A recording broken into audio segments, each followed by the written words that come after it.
Hello everyone, কি অবস্থা সবার? কেমন আছেন? চলেন আমরা আজকে ঘুরে আসি দা কই থেকে। তো দা কই হচ্ছে গুলশান হচ্ছে 1 আর 2 এর মাঝে।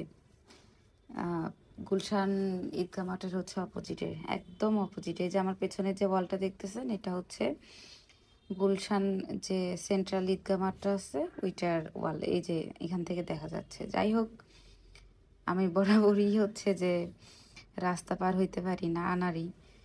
এই যে আমাদের বড় ভাই রাস্তা পার হয়ে আমার সার্কাস দেখতেছে আর কি। তো যাই হোক, পাশে যে ভদ্র লোক মানে যে আঙ্কেল আসছে, উনি এসে হেল্প করছে আমাকে। যাই হোক, আসছি। তো এই রিক্সাওয়ালা বেটা এমনি তাকাইছিল কেন, আমি এটার পরে ভিডিওতে দেখি আমার মেজাজ খারাপ হয়ে গেছে। ও বেটা তাকাই আছে ওরকম করে কেন? ও কি জীবনে মেয়ে মানুষ দেখেনি নাকি? যাই হোক, আমাকে রেখে রাস্তা পার হয়েছে বলে আমি বকাবকি করতেছিলাম। তো বকবক করতে করতে ঢুকে গেলাম আমরা কই। তো সামনে একটা হচ্ছে ভোটকা আছে, এটা আমার ভাতিজার বউ। ভোটকা বলতেছি আবার বউ বলতেছি, সরি, ভুটকি।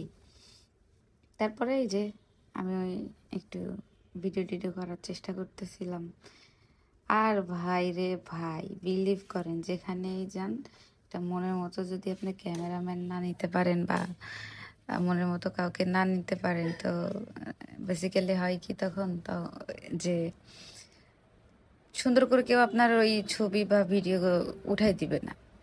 হ্যাঁ, আমি এক আনারির সঙ্গে গেছি, যে আমি বলছি এই অ্যাঙ্গেল থেকে ধরেন, ও অ্যাঙ্গেল থেকে ধরেন, উনি তো কিছুই ওসব করে না, কিছু করতেও চায় না। বলে যে দূর তেরি, আপনি আপনার ক্যামেরাম্যান আপনার রুমমেটরে নিয়ে আসলেন না কেন, না আমারে দিয়ে ধরাই দিছেন। তো এটা আসলে ছেলেরা একটু করতেই চায় না, মানে মেয়েদেরকে এই ব্যাপারটাতে একটু হেল্প করতে চায় না, এটা সবার মধ্যে আমি দেখছি।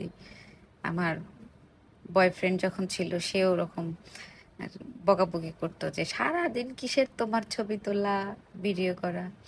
যাই হোক, এখানে খুব মজা করতেছিলাম। পেছনে যে মেয়েটা আছে, ওই মেয়েটা ওই যে দাগ কই লেখা জায়গাটাতে মানে ভিডিও আর হচ্ছে ছবি উঠায় ভাসাই ফেলছে। আমি একটু উঠাইতে চাচ্ছিলাম, স্পেসই দিচ্ছিল না। পরে দুষ্টামি করে আমি এখানে বলতেছিলাম, who is on the best, this one or this one.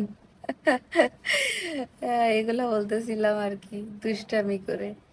তো যাই হোক, আমি যে জায়গায় থাকি না কেন, আমার দুষ্টামিটা হচ্ছে ফরজ কাজ।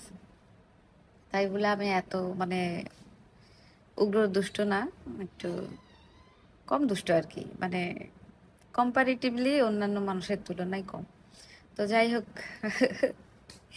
সামনে ক্যামেরা দিয়ে একটু নিচ্ছিলাম আর কি।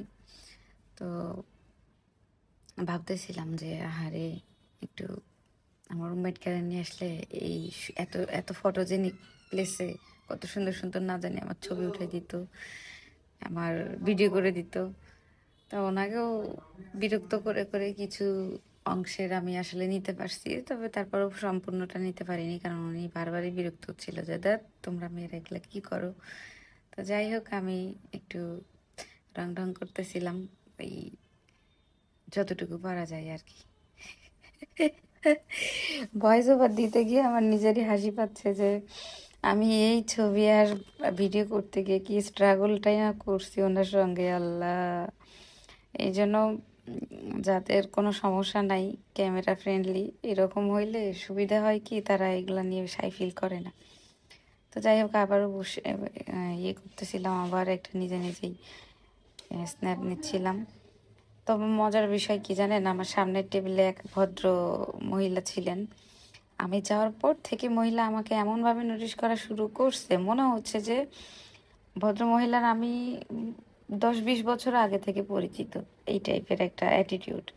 পরে আমি ভাইয়াকে বলতেছিলাম, এই কিরে ভাই, হে ওই বেটি কি আমার মানে পরিচিত, অথবা সে কি তার ছেলের বউ বানাবে আমাকে? এই যে এগুলাই এখানে বলতেছিলাম যে মহিলাটা কি আমাকে তার ছেলের বউ বানাবে? মানে কেমন দুষ্ট আমি, চিন্তা করছেন? তবে হ্যাঁ, ভদ্র মহিলা আমার দিকে মানে অপলক দৃষ্টিতে তাকাই আছে। তো একটা আননোন মানুষের দিকে তো মানুষ এইভাবে তাকাই থাকে না। তো এই জন্যই দুষ্টামিটা করতেছিলাম যে ছেলের বউটাও বানাবে কিনা। যাই হোক, এই জায়গার ইয়েটা আমার খুব ভালো লাগছে, খুব সুন্দর লাগতেছিল। তবে বেবিগুলাও অনেক দুষ্ট, আর ওরা মেবি ইংলিশ মিডিয়ামে পড়ে, ইংলিশে পটপট পটপট করতেছিল। আমি তো এত ফ্লুয়েন্ট না, তাই ভয়ে মানে সাহস করি নাই ওদের সাথে কথা বলার। পরে এসে দেখি গতকাল অনেক ইয়ে ছিল, বাতাস ছিল, মেবি কোথাও ঝড় টর হচ্ছে। তো বাইরে বের হয়ে দেখি বাতাসটা একদম প্রচণ্ড লেভেলে শুরু হয়ে গেছে। এরপরে হচ্ছে যে আমরা রিক্সা খোঁজাখুঁজি করতেছিলাম রেস্টুরেন্ট থেকে নামার পর। এই ছিল আজকের একটা আং ফাং তাং টাইপের হচ্ছে মিনি ব্লগ। টাটা, আল্লাহ হাফেজ।